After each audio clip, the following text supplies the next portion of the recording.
Between March 16th and March 18th, 1950, a spectacular event shook the relatively unknown town of Farmington, New Mexico.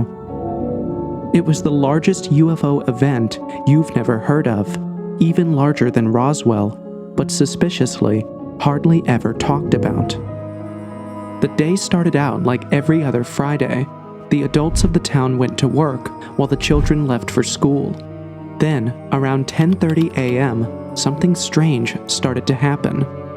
Up in the sky, an armada of unknown aircraft suddenly appeared out of nowhere, putting up a spectacular display.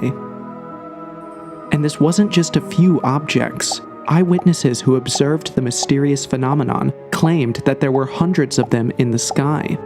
Now, here's where it gets strange. For 3 days, these unknown aircraft would hover over the little town of Farmington in broad daylight. And then, for a few minutes at a time, they would perform impossible maneuvers even our most sophisticated aircraft cannot attempt. But then, one day, just as suddenly as they appeared, they vanished, never to return again. Theories have since accompanied this strange occurrence, and even the government came out with an official story. Strangely, however, the government's official story does not at all match the details of the incident. And even more telling are the claims from eyewitnesses that they were approached by government officials and threatened into silence about what they saw. What really went down in Farmington, New Mexico for 3 whole days? And why does the government not want us to know about it?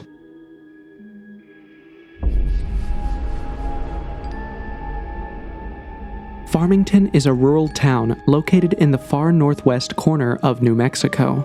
As of 1950, it was a really small town with a population of no more than 5,000 people.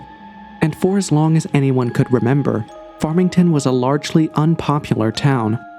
Besides quietly producing petroleum, natural gas, and coal, there wasn't much else going on for this town. Until March 16, 1950, when all that changed. To be honest, there's no way to recount the details of the Farmington UFO event without either sounding like a lunatic or sounding like you're just relaying the plot of a highly imaginative work of science fiction. But these events did occur, and not just that, they occurred in broad daylight, in the presence of thousands of witnesses, with records of the event in the local newspapers of that time.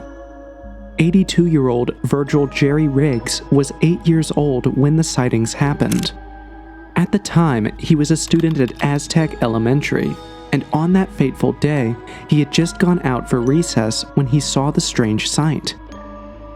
Little Riggs initially thought that he was seeing stars in the sky. However, the older kids at the playground immediately pointed out the strange objects that looked nothing like stars. At least, not the stars that everyone knew. These objects, according to Riggs, were made up of dots, and the dots would shift from one formation to another. Riggs recalled the teachers screaming when they saw the sight.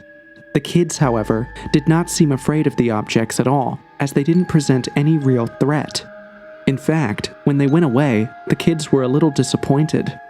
But what exactly were these kids and their teachers looking at that terrified one group and fascinated the other? To get more details on that, we would have to look through the eyes of another eyewitness, Mario Webb. Webb grew up all his life in Farmington and was what you'd call an upstanding citizen. Not only did he own multiple businesses in the town, Webb also served on various committees, including the Chamber of Commerce. He even went on to become mayor in the 70s. But perhaps even more useful to Webb's credibility is the fact that he was a licensed pilot with decades of experience, including serving as a naval aviator during World War II. As fate would have it, Webb got to witness these strange crafts from the very first day they appeared, Thursday, March 16th. Now, here's how Webb remembers the events. On the morning of March 16th at around 11 a.m., Webb was at his place of work, the Perry Smoke Chevrolet garage. While going about his normal business, he noticed that a group of people had gathered around the gas pumps in front of the building and were pointing into the sky. Curious, Webb went outside to see what these people were pointing at. and what he saw dazzled him for several minutes. Up in the sky were about 15 to 20 objects heading northwest. According to Webb, these objects moved in tight formation and performed impossible maneuvers like making sharp turns at incredibly high speeds. Making out the true nature of these objects was a little difficult, as they were really high up in the sky. The incredible speeds at which they were moving probably also made them even more difficult to make out. But that wasn't the only strange thing about them. These unknown objects also managed to carry out these maneuvers without making a single sound. For about 5 to 10 minutes, the objects dazzled their onlookers. But then, just as suddenly as they appeared, they disappeared behind some trees. And that was it for that day. As it turned out though, this display was merely a prelude to more sightings to come. And we're going to run through a rough timeline of the multiple different sightings observed on the following day, Friday, March 17th. At 10:15 a.m., March 17th, 5 to 9 saucers were observed hovering over Main Street. By 10:30 a.m., the objects had increased from roughly 10 to hundreds, observed in the west side of town. Eyewitnesses who observed this 10:30 a.m. sighting also mentioned seeing a red object that appeared to be the leader of the group. In addition to that, they mentioned that 2 of the objects, each of which had a revolving disc, started to have a tussle in the sky. And in the middle of the tussle, the revolving discs were observed to be swooping, swerving, and turning. And then, by 10:35 a.m., a third object joined in, and the tussle turned into a full-on dogfight. But wait, it gets more interesting. At 11 a.m., a solitary saucer that had been seen circling town suddenly zipped through from the southwest to the northeast at remarkable speed. And while that was happening, other eyewitnesses claimed they saw 2 metallic UFOs, one of which was large and stationary, while the other was smaller and moving very fast from south to north. Then, between 11:15 a.m. and 11:30 a.m., a swarm of literally hundreds of objects were seen heading northeast with a sudden burst of speed. The red object also made another appearance at that point, after which there was a brief break in sightings. By 2 p.m., though, the sightings resumed. This time, the objects looked silvery and oblong in shape, headed west. And then, by 3 p.m., eyewitnesses saw a fleet of hundreds of objects flying in formation from the northeast and heading for the southwest. If this was all that happened in New Mexico that day, it definitely would have been crazy enough. However, according to David Marler, the UFOologist with the most significant contribution to the investigation of this mysterious case, while Farmington was having their strange UFO experience, other parts of New Mexico were equally recording their own sightings. Specifically, in Tucumcari, Albuquerque, and Las Vegas, multiple silver objects were seen flying across the sky. But particularly striking is the fact that observers in Tucumcari also mentioned seeing a red leader among the otherwise silvery saucers, a common thread that seems to run through many of the sighting reports. Now, here's where things move from strange to suspicious. It isn't exactly new to hear the government coming up with the strangest possible explanations for UFO sightings, many of which so badly defy logic, it's hard to imagine they actually believed anyone would buy those stories. I mean, Roswell, anyone? Anyway, you're probably wondering what the government's official story on the Farmington Armada was. Well, wait for it. When Marler first started digging around Project Grudge files for any mention of Farmington, he found nothing. However, upon deeper research, Marler found that the government actually had documents on the event, and the details mentioned in these documents did, in fact, match what he had heard from the witnesses. So, in other words, the government knew about these sightings. Now, to be clear, according to Marler, the government's records didn't contain a lot of details. And this precisely is what makes the next part of this story weird. Shortly after the Farmington sightings became public, the United States Air Force, without any prompting, came out with a story attempting to explain away the Farmington sightings. Strange for people who barely had all the facts. At the time, Dr. Donald Menzel, a Harvard-trained astronomer, was the spokesperson for the U.S. Air Force on all things UFO. And his explanation for the Farmington armada was that witnesses had not observed UFOs, but fragments of a ruptured, high-altitude U.S. Navy skyhook balloon. According to Dr. Menzel, the U.S. Air Force had launched a skyhook balloon from Holloman AFB on the morning of Friday, March 17th. But somehow, this balloon drifted into Farmington, where it ascended into the upper atmosphere, and consequently ruptured, leaving behind a shower of balloon fragments that shone in the sky and got carried away by the wind.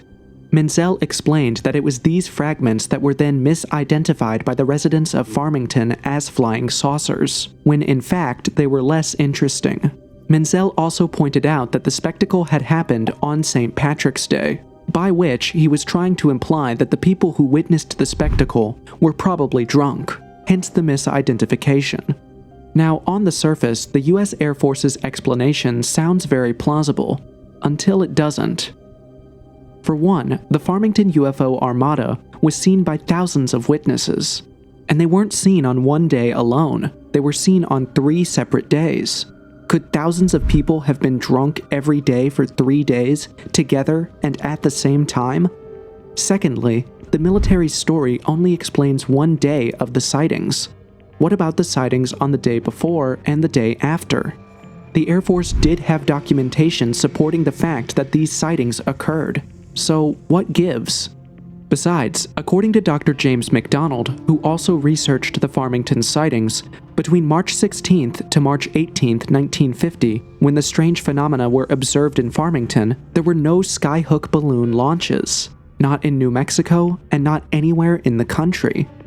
On top of that, eyewitnesses claimed that they were approached by government and military officials who questioned and, some claim, threatened them. Now, even if the government only questioned the citizens and didn't threaten them, why do that if they already knew that this was just a balloon? Well, we know the answer now. It's because there was no balloon. And now that we've got the obvious government fib out of the way, it's time to look into this mystery a little more deeply. What exactly were these unknown objects? Where did they come from? And why was the government being shifty about them? Here are the leading theories.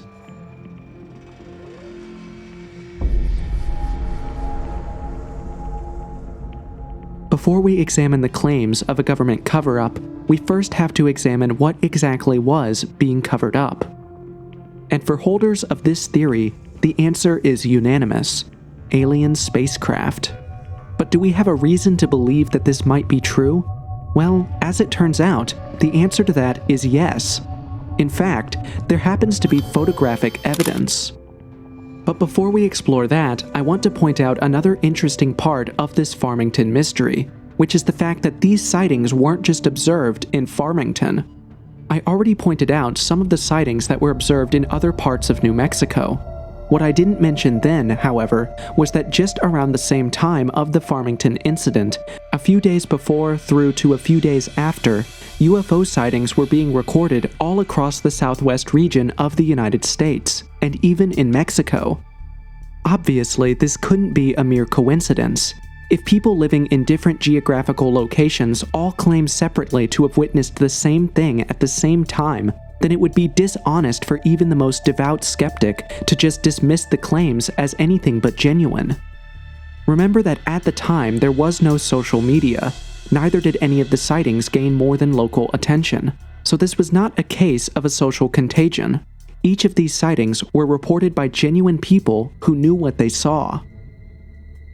But just in case you're a die-hard skeptic, would it sway you a bit if you knew that the details reported by these other assorted sightings match the details of the Farmington armada precisely? Each one of these other sightings in Colorado, Abilene, Dallas, Brownsville, and Mexico mentioned sightings that lasted several days, witnesses that numbered in their hundreds, and objects that moved at blistering speeds. Coincidence? Probably. But it's definitely easier to believe that these objects were actually UFOs than it is to believe that all of these sightings were mere coincidences. And if that wasn't enough to convince you, well, as I said, we also have photographic evidence. Wendell Stevens was a prominent UFO researcher in his day.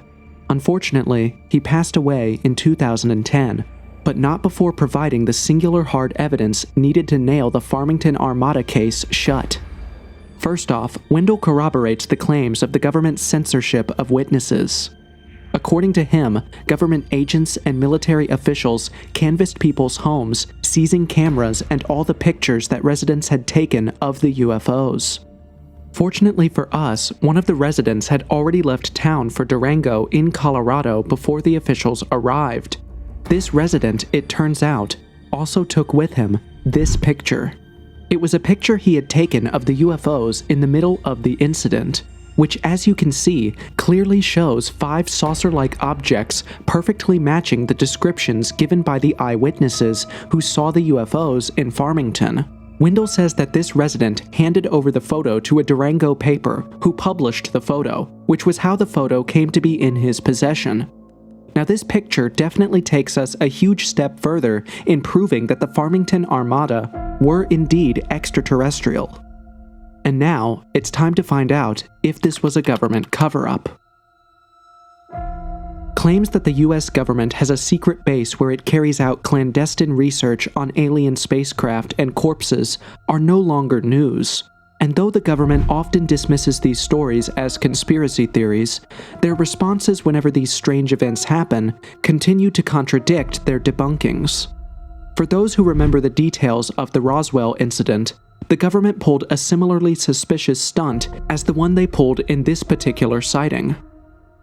At first, when military officials were brought in to inspect the strange wreckage Brazel had found on his ranch, the Air Force announced that the material was very likely from a flying saucer. That was all the rage at the time. But then, less than 24 hours later, the military retracted their story and claimed that the wreckage Brazel found was actually just pieces of a damaged weather balloon. It wasn't until decades later, in 1994, when the US Air Force released its report on Roswell, that what everyone had been thinking all along finally got confirmed. The weather balloon story was a load of bull. Interestingly though, even the 1994 report by the Air Force failed to sufficiently explain the Roswell mystery, just like Menzel's explanations failed to fit the details of the Farmington incident. This has led many to believe that there was a huge conspiracy at Farmington that went all the way to the top.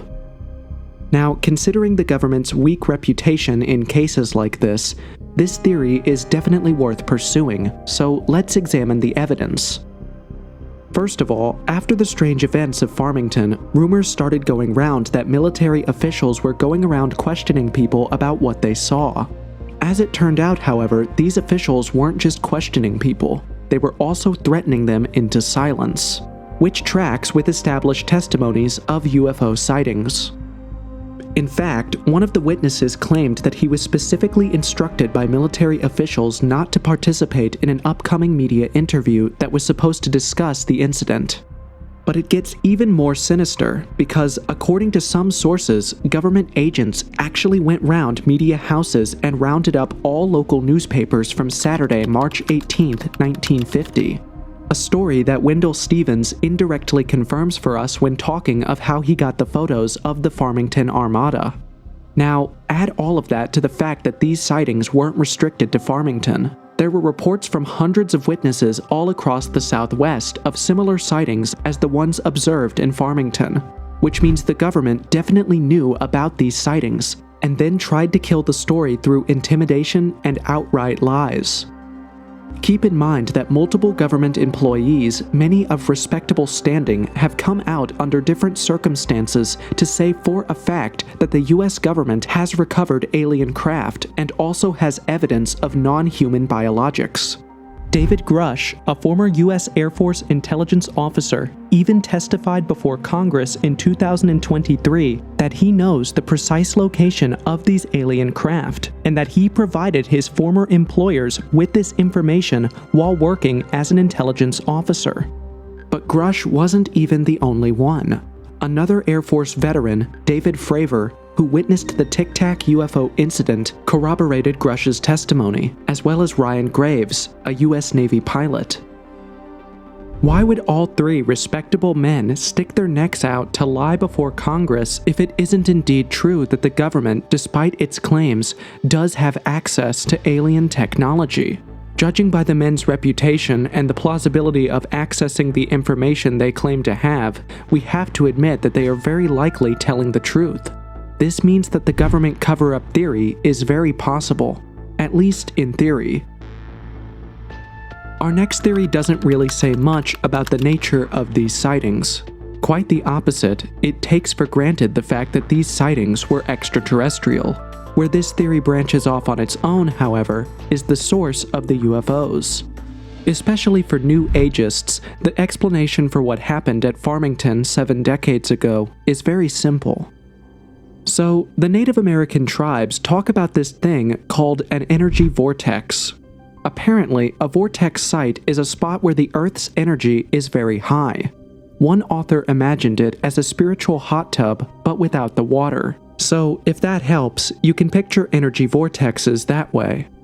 Anyway, one thing that has come to be associated with vortex sites is alien apparition.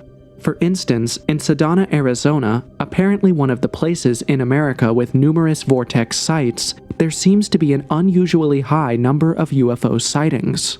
In fact, roughly 1 in every 10 people in Sedona claim that they have been abducted by aliens.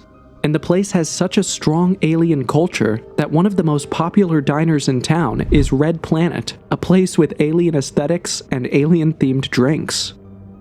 But what does that have to do with Farmington? Well, as it turns out, New Mexico has quite a number of vortex sites as well. So it's probably not a coincidence New Mexico has reported quite a large number of UFO sightings. In fact, as already mentioned, Farmington wasn't the only spot experiencing UFO sightings those 3 days. Other locations in New Mexico also saw these UFOs. So, did the energy vortexes all over New Mexico just open up that period, releasing all of those UFOs over New Mexico and the Southwest? Well, holders of this theory say yes. But which is it? What really happened at Farmington? Government cover-up? Energy vortexes? Or both? Well, maybe we should give these theories a second look. It seems obvious that the energy vortex theory is a pretty weak one. In 1987, when the New Age movement was just starting, about 5,000 New Ageists journeyed to mystical spots all over the world in a bid to find some spiritual awakening. A few hundred of them went to Bell Rock in Sedona, an alleged energy vortex site, and waited for its lid to open and reveal a UFO. Sadly for them, that did not happen. No flying saucer emerged from the spot, and none has been observed coming out of any other energy vortex site either. And with no evidence to prove that energy vortexes do house UFOs, therefore, we might have to discard this theory. This takes us to the government cover-up theory, and just like the energy vortex theory, this one is also full of holes. First off, contrary to the rumors around this incident, there is no evidence that these witnesses were threatened into silence by government agents. Sure, witnesses were interviewed by some government officials, but none claim to have been harassed or intimidated. In fact, many continued to speak freely about the event for many years after the incident, until they died of unrelated causes. Secondly, the story that newspapers from Saturday, March 18, 1950 were rounded up and destroyed also turned out to be spurious. There are tons of newspaper articles about this incident online, which immediately disproves the claims. Except maybe the government agents assigned to kill the story just did a really bad job rounding up the papers, and you've got to realize how silly such an explanation sounds. Okay, so for now, the government is temporarily off the hook, but we're still left with questions about the nature of these unidentified objects. Were they really extraterrestrial? Well, the one proof we had to slam this case shut was the photo. Unfortunately, even this is spurious. First off, there is no article in any Durango paper of that time carrying that photo. Secondly, the clouds in the photograph are cumulus clouds, which are very different from the clear skies reported by eyewitnesses of the Farmington armada. And then, number 3, the photo was actually taken in Dublin and not Farmington. So, what then were these strange objects? Well, according to a Pentagon report released early 2024, the reason behind the spike in UFO sightings around the 50s and 60s in America had more to do with secret military tests than UFOs. Speaking for the Pentagon's All-Domain Anomaly Resolution Office, AARO, Major General Pat Ryder told reporters that all investigative efforts at all levels of classification concluded that most sightings were ordinary objects and phenomena and the result of misidentification. Apparently, the 50s and the 60s saw the US test quite a number of secret research projects that involved the use of aircraft shaped like saucers. This aircraft, for instance, is the Canadian VZ-9AV Avrocar fighter bomber. As you can see, it's circular and looks a lot like what we've come to recognize as alien spacecraft. Now, imagine this flying at very high altitudes. It's easy to see how anyone would mistake the equipment for alien technology. So does this solve the Farmington UFO incident? Well, not quite. This report from the Pentagon might have been enough to explain away 1 or 2 random sightings. But it does not really explain the hundreds of objects sighted in Farmington, or the fact that the objects moved in formation, or the red leader, or the weird tussle between a couple of the UFOs. This brings me back to the photo. Sure, we've established that the photo has nothing to do with Farmington, but David Marler also points out a few things about this photo that we shouldn't overlook. The first is that, according to the date on the back of the photo, it was taken sometime around March 25th, 1950. In other words, just about a week after the Farmington sightings. Secondly, the UFOs in this photo appear to be flying in formation just like the UFOs sighted over Farmington. Could it be that these UFOs seen photographed in Dublin about a week after the Farmington incident were the same ones observed in New Mexico? And while you're considering that, there's something else about the Pentagon's report that does not really hold up. The Pentagon claims that the reason for the spike in UFO sightings during the 50s and 60s was secret military tests. But then, how do you explain this? On April 14, 1561, the town of Nuremberg in Germany witnessed a sort of aerial battle in the sky, just as the sun began to rise. Stories from that time say that the battle involved an erratic dance of orbs, crosses, cylinders, and the appearance of a large and mysterious black arrow-shaped object, all followed by a crash landing somewhere beyond city limits. So this wasn't just sun rays playing tricks on the eyes. The witnesses saw and heard something real, whatever it was.